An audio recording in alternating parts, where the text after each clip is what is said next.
एक मरतबा दुरूद पाक का नजराना पेश करें। पढ़िए अल्लाहुम्मा सल्ली अला सय्यिदिना व हबीबिना व महबूबिना व मौलाना मुहम्मद व आलिहि व अस्हाबिहि व बारिक वसल्लिम सलातुन व सलामन अलैका या रसूल अल्लाह सल्लल्लाहु तआला अलैहि वसल्लम। हज़रात गिरामी, पिछले जुमा हमने अहले बैत के व अज़ीम अफराद जिनकी शान, जिनकी अज़मत ख़ुद अल्लाह के नबी सल्लल्लाहु तआला अलैहि वसल्लम ने बयान फरमाई, ख़ुद रब्बे कायनात ने कुरान मजीद में उनकी अज़मतें बयान फरमाई। उन अहले बैत के शहादतों का मुख्तसर सा वाक़या आपने सुना कि हज़रत इमाम कासिम की शहादत कैसी थी, हज़रत इमाम अली अकबर की शहादत कैसी थी, हज़रत इमाम अली असग़र की शहादत कैसी थी, हज़रत अब्बास अलम बरदार की शहादत कैसी थी, मौला अली के औलाद की शहादतें कैसी थी, हज़रत मुस्लिम बिन अकील के बेटों भाइयों की शहादतें कैसी थी, और इमाम हुसैन रज़ी अल्लाह ताला अन्हु के आशिक़ों ने किस तरह अपने जानों का नजराना पेश किया।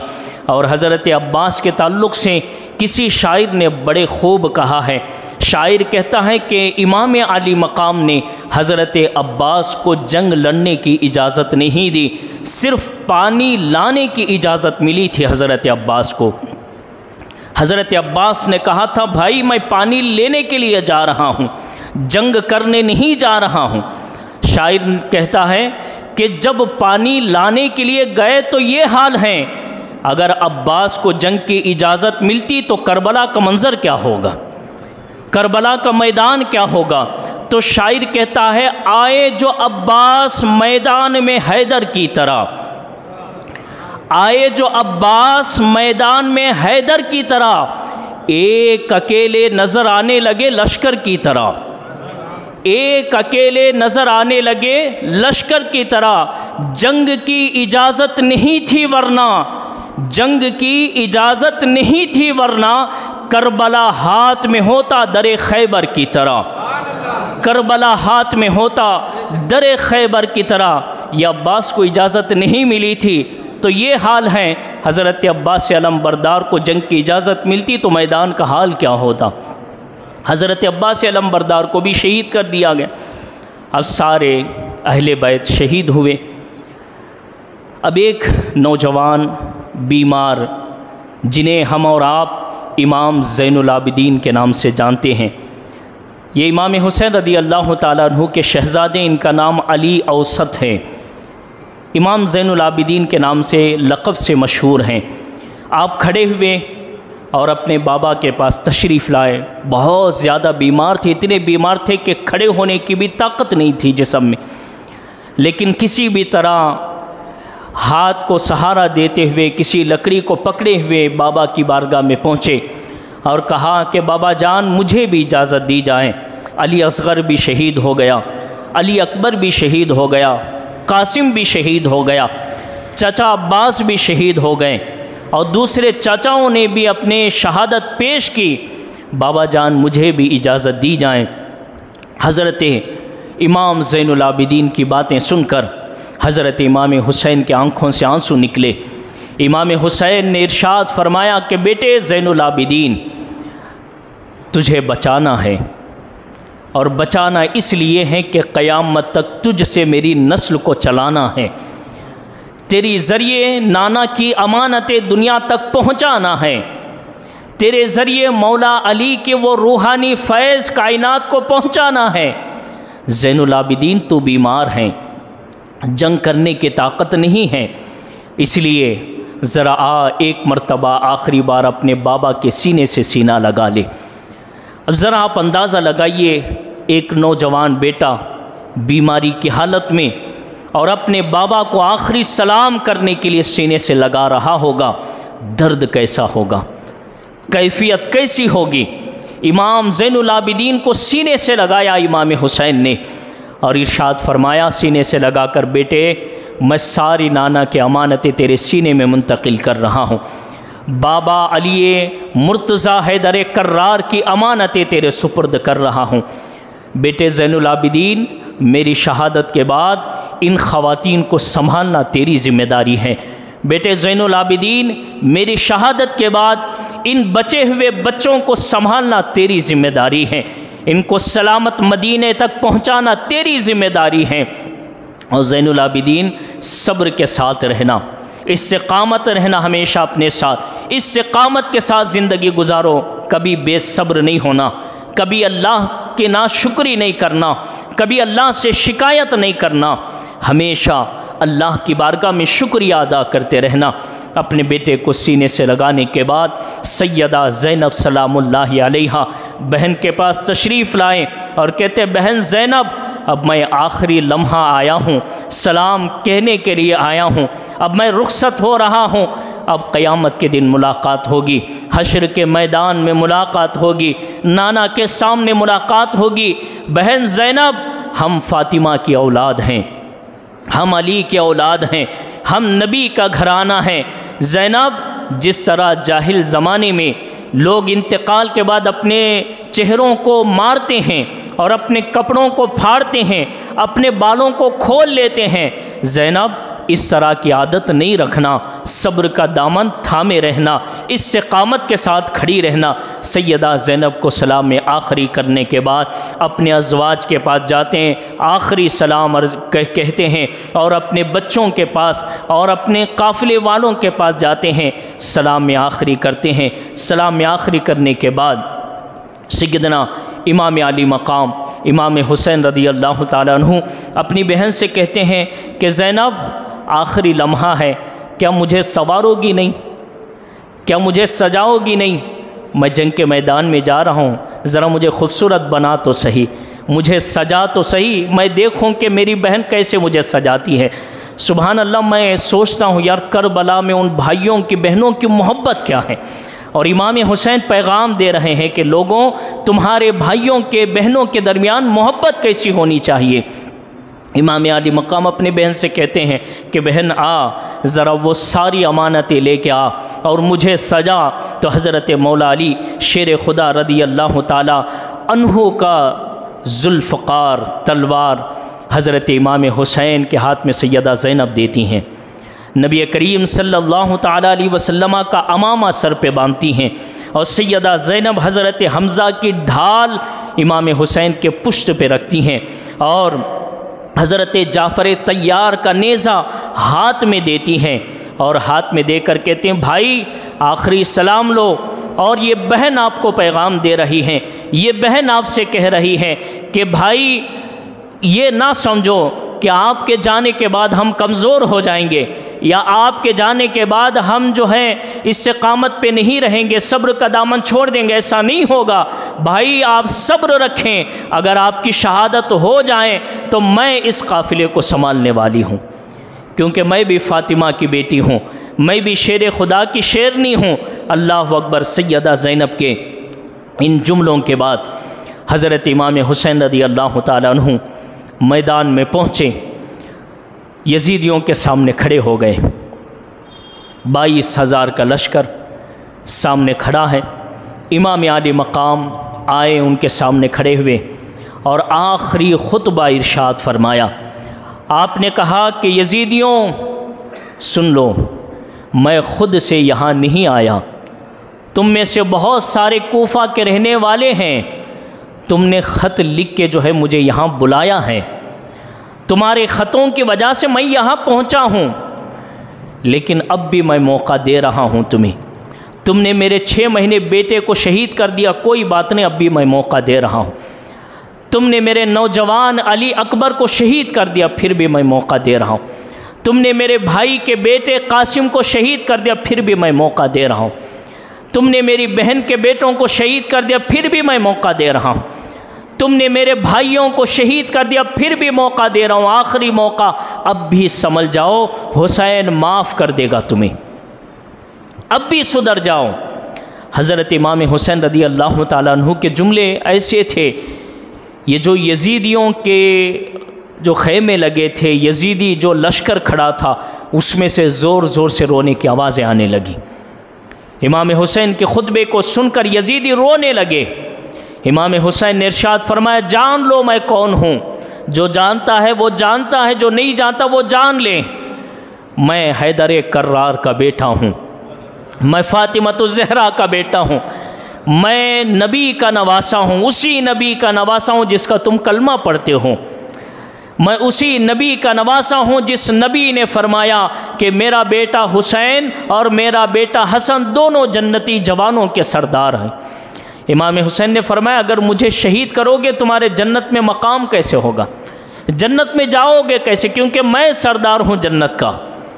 अब भी समझ जाओ, बातें चल रही थी, खुतबा दे रहे थे, शिमर लईन खबीस खड़ा हुआ और उसने मजमे को चीरते हुए इमाम हुसैन के करीब आया, कहने लगा कि हुसैन, ये जंग का मैदान है, खुतबे देने का मैदान नहीं है। तैयार हो जाओ जंग के लिए या फिर हाथ देने के लिए तैयार हो जाओ। इमाम हुसैन रदी अल्लाह ताला अन्हु शिमर की तरफ देखते हैं और कहते हैं, तू तो पहले से जहन्नमी है, तू जहन्नमी हो चुका है, तेरे मुक़द्दर में जहन्नम लिखी जा चुकी है, तेरे ऊपर और तेरे साथ जो लोग खड़े हैं इन पर कोई असर होने वाला नहीं। इमाम हुसैन रदी अल्लाह ताला अन्हु ने फरमाया, अगर यही बात है तो फिर आओ, कौन है मुझसे मुकाबला करने वाला? है कोई हैदर कर्रार के शेर से मुकाबला करने वाला? है कोई अली के इस जुल्फ़कार से मुकाबला करने वाला? आओ सामने।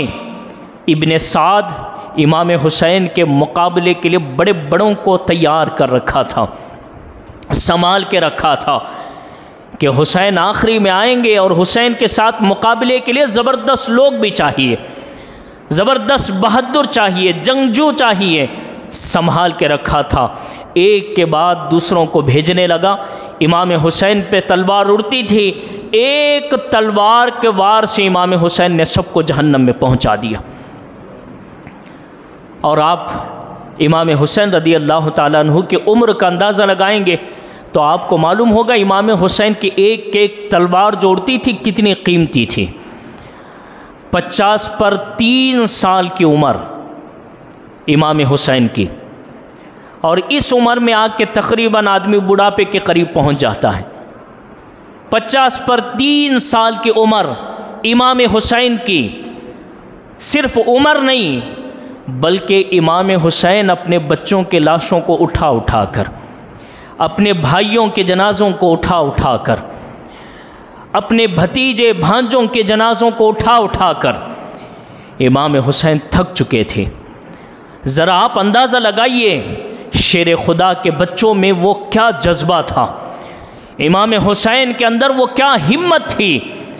इतने लाशों को उठाने के बावजूद बेटे की लाश उठा के लाए, 6 महीने बच्चे को गोद में शहीद होता हुआ देखा, सब कुछ देखा, लेकिन दीन के लिए इमाम हुसैन अब भी खड़े हैं, तलवार अब भी उठ रही है।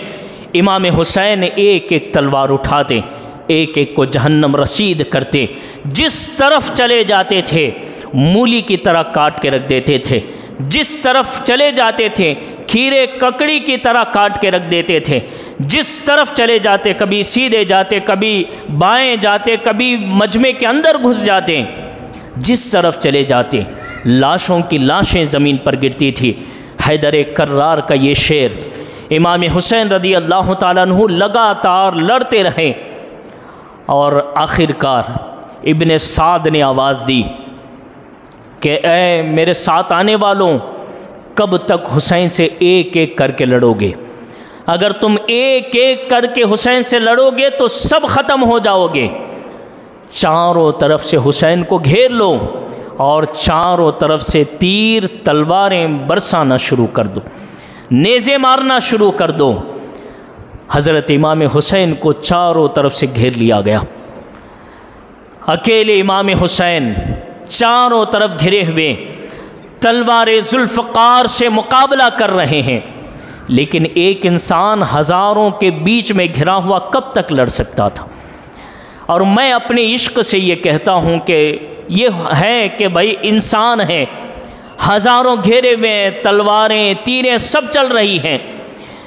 मैं कहता हूँ कि इमाम हुसैन फिर भी पीछे आने वालों में से नहीं थे, फिर भी इमाम हुसैन जो है सबका मुकाबला करने वालों में से थे। लेकिन कुदरत ने आवाज़ दी होगी, अल्लाह की तरफ से आवाज़ आई होगी, हुसैन यहाँ बहादुरी दिखाने के लिए तुझे नहीं लाया गया, यहाँ तेरे सब्र को देखने के लिए लाया गया। अगर तू लड़ता रहेगा तो ये 22,000 क्या अगर 22 लाख भी हो तो ख़त्म हो जाएंगे, क्योंकि मैंने तुझे शेर खुदा का बेटा बनाया है, मैंने तुझे फ़ातिमा का लाल बनाया है, मैंने तुझे नबी का नवासा बनाया है। हुसैन, यहाँ तेरी बहादुरी के लिए नहीं बुलाया गया, यहाँ तेरे इस्तिक़ामत के लिए बुलाया गया है, यहाँ तेरे सब्र के लिए बुलाया गया है। अगर रब की तरफ से हुसैन को लड़ने की इजाज़त होती तो फिर करबला में एक आदमी भी वापस नहीं आता, सब के सब जहन्नम में पहुँच चुके होते। लेकिन मैदान सब्र का था, दिखाना था हुसैन को कि ये सब्र का मैदान है। और इमाम हुसैन रदी अल्लाह ताला अन्हु पे एक बार 72 तीर जिस्म पर लगे, 70 पर 2 तीर जिस्म पर लगे, एक जिस्म पे 72 तीर लगे तो अंदाज़ा लगा ये जिस्म की कैफियत क्या हो। और एक खबीस ने तीर छोड़ा हज़रत इमाम हुसैन के वो पेशानी जिसे नबी करीम चूमा करते थे, जिसे नबी करीम सूंघा करते थे, जिसे नबी करीम चूसा करते थे, ये वो पेशानी, उस पेशानी पे आया, तीर लगा, हज़रत इमाम हुसैन के पेशानी से खून का फव्वारा निकलने लगा, चेहरे पर खून बहने लगा। इमाम हुसैन रदी अल्लाह ताला अन्हु गशी की हालत में, बेहोशी की हालत में ज़मी पर तशरीफ़ लाए। जैसे ही ज़मी पर तशरीफ़ लाए, जुमे का दिन था, दोपहर का वक्त था, जुमे का वक्त करीब आ चुका था। इमाम हुसैन रदी अल्लाह ताला अन्हु ने यजीदियों से कहा कि यजीदियों, ज़रा मुझे मोहलत दो, ज़रा टाइम दो, कम से कम 2 रकात नमाज अपने रब की बारगाह में पढ़ तो लूँ। इमाम हुसैन वैसे भी मुसाफिर थे, कसर की नमाज़ थी, जुमा की नमाज भी नहीं थी, कसर की नमाज़ है, ज़ुहर की नमाज़ है। इमाम हुसैन ने इजाज़त पूछी, इजाज़त तलब की कि भाई 2 रकात मुझे पढ़ लेने तो दो। पहले तो इब्ने साद ने कहा कि 2 रकात नमाज़ पढ़ने की इजाज़त मांग रहे हैं, पढ़ लेने देंगे, क्या होता है। लेकिन साथ में एक खड़ा था, उसने कहा कि अगर तुम इनको 2 रकात नमाज की इजाज़त दोगे तो फिर पूरे लोग समझ जाएंगे कि हुसैन यहाँ नमाज़ों के लिए आए हैं, हुकूमत के लिए नहीं आए, और हम इनको धोखा दे के लेके आए हैं कि हुसैन यजीद के ख़िलाफ़ खड़े होने के लिए आए हैं, हुकूमत के लिए आए हैं। तो ये लोग नमाज़ पढ़ते हुए हुसैन को देखेंगे तो समझ जाएंगे कि हुसैन यहाँ हुकूमत के लिए नहीं आए हैं, यहाँ हुसैन जो है यजीद के ख़िलाफ़ नहीं आए हैं, यहाँ दीन बचाने, नमाज़ें बचाने के लिए आए। जब ये सोचेंगे तो सारे लोग तुम्हारे मुखालिफ हो जाएंगे। तो इब्ने साद ने कहा ठीक है, नमाज़ पढ़ो। इमाम हुसैन रकात बांधते हैं, अल्लाह अकबर बोल के पहली रकात शुरू हुई, रुकू हुआ, सजदे में गए। पहला सजदा था, सजदे में सर रख के सुबहान रब्बियल आला, सुबहान रब्बियल आला, सुबहान रब्बियल आला, अभी अल्लाह की तारीफ़ और बड़ाई कर रहे थे। इतने में इब्ने साद ने शिमर से कहा कि जाओ हुसैन का सर तन से अलग कर दो सजदे की हालत में। और एक रिवायत में ये है कि नमाज का हुक्म नहीं मिला, इमाम हुसैन सीधे घोड़े से नीचे आए, नीचे आते ही आपने सजदे में सर रखा। अब इमाम हुसैन को पता चल चुका था कि ये मेरे आखिरी हालात हैं, आखिरी लम्हात हैं, क्यों ना मैं अपने आखिरी लम्हे में अपने रब की बारगाह में नमाज शुक्र और सजदा शुक्र अदा करूं। इमाम हुसैन रदी अल्लाह ताला अन्हु का सर सजदे में है, तस्बीह चल रही है। खूली नाम का एक शख्स आगे बढ़ा और इमाम हुसैन रदी अल्लाह ताला अन्हु के सर अनवर को जिस्म पाक से अलग कर देता है। ज़रा आप अंदाज़ा लगाइए, इमाम हुसैन सजदे की हालत में है और सजदे की हालत में गला ऊपर नहीं होता, गर्दन ऊपर होती है। गले से काटने में तकलीफ़ कम होती है, गर्दन से काटने में तकलीफ़ ज़्यादा होती है। इसीलिए इस्लाम ने हमें जब भी ज़िबा करने, क़ुरबानी करने का हुक्म दिया तो फरमाया कि तुम्हें गैरों की तरह गर्दन से जानवर को नहीं काटना है, गले से काटना है, क्योंकि गले से काटते वक्त में तकलीफ़ कम होगी, रूह जल्दी निकलेगी। और जब गर्दन से काटा जाता है तकलीफ़ भी ज़्यादा होती है, रूह भी तड़प तड़प के निकलती है। ज़रा आप अंदाज़ा लगाइए, इमाम हुसैन के गर्दन पे छुरी चलाई गई, तलवार चलाया गया, तकलीफ़ क्या होगी। इमाम हुसैन को गर्दन के ज़रिए काटा गया, सर अनवर जिस्म से अलग हो गया, खून के फव्वारे निकलने लगे। यजीदी नारे लगाने लगे खुशी के। इमाम हुसैन रदी अल्लाह ताला अन्हु के सर अनवर के कटने के बाद ये यजीदी यहाँ तक इनको तसल्ली नहीं मिली, वो इमाम हुसैन रदी अल्लाह ताला अन्हु के जिस्म पाक से कपड़े भी उतार लिए और इमाम हुसैन रदी अल्लाह ताला अन्हु के जिस्म पे घोड़े भी दौड़ाए उन्होंने। इमाम हुसैन के जिस्म का एक एक हड्डी का टुकड़ा चकनाचूर हो गया।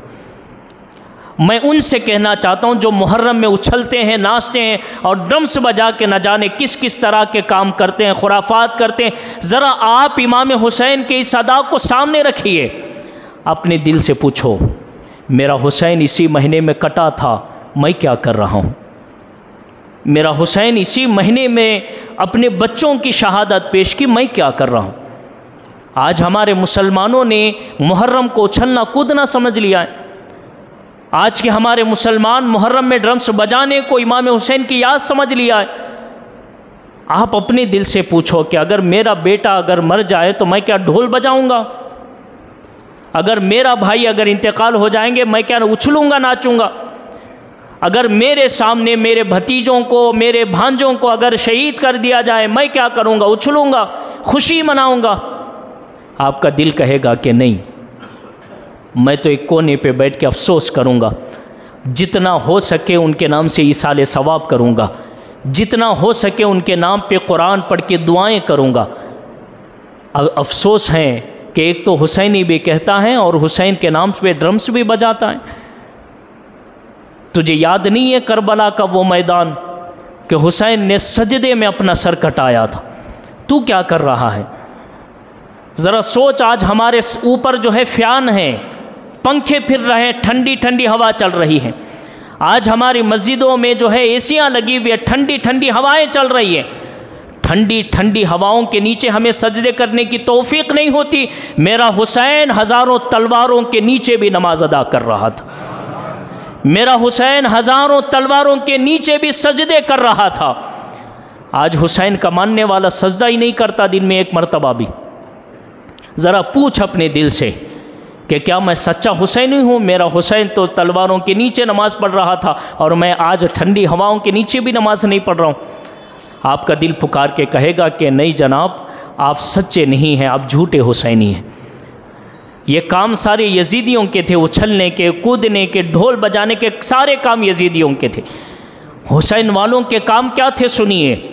इमाम हुसैन को शहीद कर दिया गया, जिसमें पाक पर घोड़े दौड़ाए गए, कपड़ों को उतार लिया गया और यजीदियों को यहाँ तक तसल्ली नहीं मिली।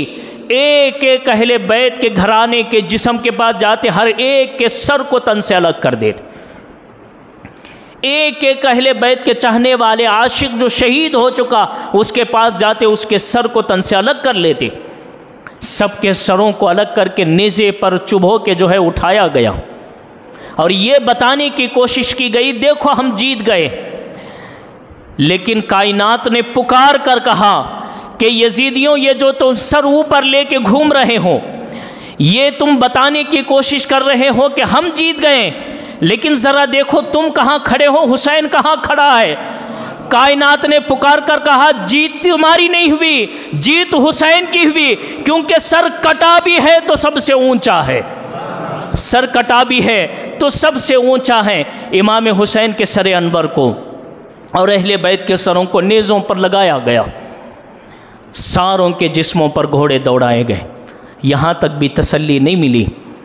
यजीदियों ने आगे बढ़कर वो खेमे जहाँ ख़वातीन थीं अहले बैत की, वो ख़वातीन जिनके सरों से कभी पर्दा नहीं हटा था, वो ख़वातीन फ़ातिमतुज़ ज़हरा के वो गुलाब, वो महकते हुए फूल, जिनके सरों के बालों को कभी फरिश्तों ने भी नहीं देखा था। ये करबला सिर्फ मर्दों के लिए नहीं है, करबला औरतों के लिए भी मैसेज देता है कि बहनों तुम्हें कैसी होना चाहिए, पर्दे की पाबंदी कैसे करनी चाहिए। आज हमारे बहुत सारे मुस्लिम ख़वातीन बेपर्दा होकर बाज़ारों में घूमती हुई नज़र आती, न मर्दों का ख्याल है न औरतों का ख्याल है, किसी का भी ख्याल है, बेपर्दा घूमती है। सैयदा ज़ैनब करबला से पैगाम देती हैं। ये वो मंज़र है जहाँ सब शहीद कर दिए गए। वो ख़ैमे जहाँ मस्तूरात थी, ख़वातीन थी, यजीदी आगे बढ़े, ख़ैमों को आग लगा दिया। सारे ख़ैमे जल गए, सारे टेंट्स जल गए। जलने के बावजूद तारीख़ ने लिखा सारे टेंट्स जल गए, किसी एक ने भी किसी एक अहले बैत के खातून के सर से पर्दे को हटते हुए नहीं देखा। जब ये हालत देखी यजीदियों ने, सैयदा ज़ैनब के सर से दुपट्टे को हटाने की कोशिश करते हैं, शहर बानो के सर से दुपट्टे को हटाने की कोशिश करते हैं, सैयदा सकीना के सर से दुपट्टे को हटाने की, खींचने की कोशिश करते हैं। जालिमों ने उन मस्तूरात फ़ातिमतुज़ ज़हरा के उन लख्ते जिगरों का, उन बापर्दा ख़वातीन के सरों से भी पर्दों को खींच लिया। यहाँ तक भी तसल्ली नहीं मिली यजीदियों। जो ख़वातीन कानों में बालियाँ पहनी थी, जो छोटे छोटे बच्चियाँ बालियाँ पहनी थी कानों में, उन बालियों को भी यजीदियों ने खींच के उन्होंने छीना और अपने माले गनीमत में ये समझ के जमा करने लगे कि यह हमारे लिए माले गनीमत है, खींचने लगे। ज़रा आप मंज़र मुलाहिज़ा कीजिए कि अगर हमारी बेटी को कांटा चुभे, हम देख नहीं सकते, अहले बैत इकराम और नबी के घराने के बच्चियों के कानों से जब बालियाँ खींची गई, तकलीफ़ कितनी हुई होंगी, खून कैसा निकला होगा। मैं पूछना चाहता हूँ, फ़ातिमतुज़ ज़हरा को तकलीफ़ हुई होगी कि नहीं हुई होगी? मौला अली को तकलीफ़ हुई होगी कि नहीं हुई होगी? नाना जान नबी करीम सल्लल्लाहु ताला अलैहि वसल्लम को तकलीफ़ हुई होगी कि नहीं हुई होगी? फ़ातिमतुज़ ज़हरा के उन शहज़ादियों के कानों से बालियाँ खींच ली गई और दुपट्टे खींच लिए गए। इमाम ज़ैनुल आबिदीन की तरफ एक बदबख्त तलवार उठा के आगे बढ़ा शहीद करने के लिए। सैयदा ज़ैनब मौला अली की वो शेरनी तलवार निकालती हैं और जुमले ये हैं सैयदा ज़ैनब के। सैयदा ज़ैनब कहती है कि यजीदियों, क्या अब भी तसल्ली नहीं मिली तुम्हें हुसैन की शहादत के बाद भी? अब इस बीमार को शहीद करने के लिए आगे बढ़ रहे हो? हाँ, अगर तुम्हें ज़ैनुल आबिदीन को शहीद करना है तो फिर आओ, जिसको मुकाबला करने की हिम्मत है वो मौला अली के बेटे से मुकाबला करे, बेटी से। ये फ़ातिमतुज़ ज़हरा की बेटी हैं, मौला अली की बेटी हैं। मैंने तसव्वुर में सोचा कि एक खातून है, भाई का जो है लाशा पड़ा हुआ है, भाइयों के जनाजे सामने रखे हुए हैं और उन जनाजों पर, उन जिस्मों पर घोड़े दौड़ा दिए गए हैं, बेटों के सामने लाशें पड़े हुए हैं। हिम्मत क्या है सैयदा फ़ातिमतुज़ ज़हरा की, उन बेटी की और मौला अली की बेटी की, इतने जनाजों को देखते हुए भी दीन पर इस्तिक़ामत, दीन को बजाने का जज्बा ये था कि सैयदा ज़ैनब तलवार उठा के कहती हैं, अभी भी दीन ख़त्म नहीं हुआ, अभी भी दीन ज़ैनब की सूरत में खड़ा हुआ है तुम्हारे सामने। जब तक ज़ैनब जिंदा है दीन को मिटने नहीं देगी, दीन को आँच आने नहीं देगी। सैयदा ज़ैनब की हैबत ऐसी थी, यजीदियों में से एक ने पुकार के कहा, पीछे हट जाओ, अगर हम ख़वातीन से भी लड़ने लगे तो फिर लोग हमें कमज़ोर सोचेंगे, पीछे हट जाओ। पीछे हट गए और सारे ख़वातीन को रस्सियों से बांध कर कैदी बना लिया गया। इमाम ज़ैनुल आबिदीन को रस्सी से बांध कर कैदी बनाया गया। जितने बच्चे थे सारे बच्चों को रस्सियों से बांध कर कैदी बना लिया गया। इमाम हुसैन रदी अल्लाह ताला अन्हु का ये लुटा हुआ काफ़िला अब ये कूफ़ा की तरफ जा रहा है। आपने पिछले जुमा सुना कि ये जो करबला है ये दमिश्क के रास्ते में पड़ता है और कूफ़ा जो है उससे बहुत दूर है। अब करबला में ये शहीद हुए, करबला से अब ये काफ़िला लुटा हुआ, कटा हुआ ये काफ़िला कूफ़ा की तरफ रवाना हो रहा है। इब्ने साद ने, शिमर ने हुक्म दिया कि इन सब को लेकर इब्ने ज़ियाद के पास जाओ। इब्ने ज़ियाद के पास जब ये लोग निकले, ज़रा आप अंदाज़ा लगाइए उन खबीसों की दिल की कैफियत कितनी सख्त होगी, वो कैसे सख्त दिल के होंगे। इब्ने साद अपने तरफ से जो मरने वाले लोग हैं अगले दिन यानी 11 मुहर्रम को जमा करके नमाज जनाजा पढ़ता है और उनको दफन करता है और उनके लिए दुआ करता है। वो ये समझ रहा था कि शायद इनको मग़फ़िरत मिल जाएगी, नमाज जनाजा से फ़ायदा हो जाएगा, दुआओं से फ़ायदा होगा। एक तरफ इमाम हुसैन के जिस्म पाक पे हवाएं चल रही थी, अली असग़र, अली अकबर और इमाम क़ासिम, हज़रत अब्बास अलमबरदार, दूसरे शुहदा, इनके जिस्मों पर धूल उड़ रही थी, गुबार पड़ रहा था। इधर इब्ने साद ने अहले बैत को देखा भी नहीं, अपने लोगों का नमाज जनाजा पढ़ा, दफन किया, दुआएं करा, निकल गया। करीब में कबीले बनी असद के लोग वहाँ गांव से आए और अहले बैत के जो जिस्म पाक थे उन जिस्म पाकों के तदफीन का इंतज़ाम किया। यहाँ तक करबला का जो वाक़या है वो मुकम्मल होता है। उसके बाद अहले बैत को जो बचे थे उनको कूफ़ा की तरफ ले जाया गया। अब ज़रा अंदाज़ा लगाइए, वो ख़वातीन जिनके सरों से कभी कपड़ा नहीं हटा, यहाँ तक कि फ़रिश्तों ने भी उनके सरों के बालों को नहीं देखा, आज उन ख़वातीन को ऊँटों के नंगे पीठों पर बिठाकर, आप ऊँट पे बैठते हैं ना तो ज़ीन लगाया जाता है, उसके ऊपर कपड़ा रखा जाता है, कपड़े पे बैठा जाता है, वरना ऊँट पे बैठ नहीं सकते। ऊँट जो आदमी नंगे पीठ ऊँट पे बैठता है ना, उसको चुभन भी होती है, जिस्म में तकलीफ़ भी होती है। ये फ़ातिमतुज़ ज़हरा के लालों को, इन गुलाबों को नंगी पीठों पर ऊँट के बिठाया गया। कूफा तक के सरों से पर्दे हटा के चलते हुए ले जाया गया। इमाम ज़ैनुल आबिदीन को ऊँट पर बिठाया गया, जंजीरों से बांध कर कूफा ले आया गया। ज़रा कैफियत देखिए इनकी कैफियत क्या होगी। और सारे शहीदों के सर आगे आगे चल रहे हैं, पीछे पीछे जो है ये ख़वातीन और हज़रत इमाम ज़ैनुल आबिदीन और दूसरे बच्चे चल रहे हैं। ज़रा आप दिल से सोचिए कितनी तकलीफ़ भी होगी इनको। अहले बैत का घराना कैसा लुटाया होगा दीन के नाम पे। ये सारे के सारे जब इब्ने ज़ियाद के पास पहुँचे, उसके गवर्नर हाउस पर पहुँचे, तो इब्ने ज़ियाद इमाम हुसैन रदी अल्लाह ताला अन्हु के सर अनवर को एक तश्त पे रखने का हुक्म देता है।